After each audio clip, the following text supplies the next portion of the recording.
A primeira propriedade é exatamente a questão da simulação. Aí eu peguei até um gancho ali, enquanto o Thalissa estava falando ali, eu fui buscar aqui o arquivo aqui para a gente poder comentar sobre isso aí. O segundo são regras tributárias, regras não tributárias foram respeitadas. Isso aqui são aquelas situações em que você tem regulamentações de outros órgãos. Às vezes você tem planejamentos tributários que envolvem a CVM, que envolvem outras, igual, por exemplo, do caso do Banco Master, você tem normas de regulamentação do Banco Central e etc, e etc. Ou seja, são regras não tributárias que precisam também ser atendidas nesse planejamento. Então, olha lá, o primeiro ponto não pode ser uma simulação, o segundo ponto, você tem que olhar para a governança toda, porque ele tem que seguir as regras não tributárias também, que incidem sobre aquela atividade. Aí a terceira propriedade é a do propósito negocial, que isso daqui, aliás, é um tema que volta e meia entra em debate, né? Se planejamento tributário vale ou não sem propósito não tributário, né? Mas é uma questão que o CARF olha sempre. Tem discussões aqui, tá? Porque você tem uma parte da corrente aqui que defende que esse critério aqui só pode ser cobrado em operações de reestruturação societárias. Aí você tem um outro grupo que defende que não, olha, isso aqui pode ser cobrado em qualquer situação. O fisco normalmente costuma vir para esse lado aqui, que é mais prejudicial para o contribuinte, tanto é que ele cobra isso aqui, né, em qualquer tipo de operação de planejamento que você for fazer. Para quem defende que não, o maior argumento que você pode utilizar é que o governo tentou, por meio de medida provisória, incluir isso aqui e não conseguiu. O Congresso derrubou. Ou seja, O falar do propósito negocial?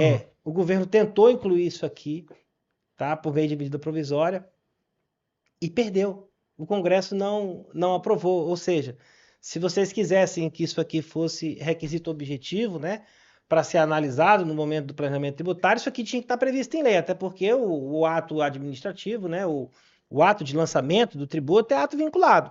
Legalidade, né? Exatamente, ele tem que seguir o princípio da estrita legalidade, né? O fiscal, o auditor, ele não pode cobrar aquilo que não é decorrente de lei. E aí é interessante a gente fazer essa diferenciação, porque lei é o que passa pela Casa de Leis, e não legislação em sentido amplo, que pode ser qualquer norma ou qualquer instrução normativa que é editada pelo próprio fisco. E isso não se categoriza para fins de leis quando a gente trata do princípio da legalidade estrita, né? Eu não sei como é que o propósito negocial começou aqui no Brasil, mas realmente não tem previsão legal para propósito Não negocial. existe. Eles importam isso do direito estrangeiro, porque as normas internacionais de contabilidade, para fazer a avaliação de grandes empresas, analisam se as atividades, se os atos tiveram ou não propósito negocial para serem regulares de acordo com as normas internacionais de contabilidade. Bom, nosso ordenamento não tem previsão Perfeito. Não de existe. propósito negocial, mas teoricamente, ou em construções teóricas e para decisões até do CARF, ele menciona ali a questão de ter propósito negocial para poder afastar a autuação. No entanto, realmente, o governo tentou por medida provisória, porque não tem previsão Não legal para tem. É propósito muito negocial no frágil a Brasil. legislação, Ele não tem. Só que assim, por que se tentou por medida provisória? Porque não é matéria vedada por lei complementar, não existe essa exigência. Existe a possibilidade de medida provisória em matéria tributária, né, do artigo 62 da Constituição Federal.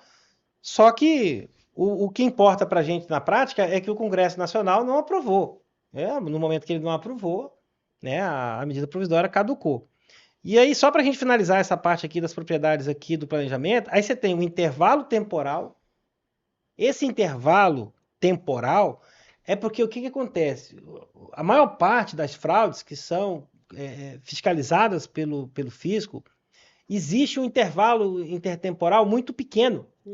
Então, o que o camarada faz? Ele faz diversos atos ali, modificações societárias, planejamentos, etc, etc ali. Você percebe ali que há um volume ali de atos ali em um curto espaço de tempo e aquilo ali normalmente chama a atenção do fisco. Porque é simulado, né? Exato, exatamente, para poder tentar buscar ali um ar de legalidade, exatamente. É simulado comoditizado, então tem um padrãozinho assim, de comportamento muito Isso. específico.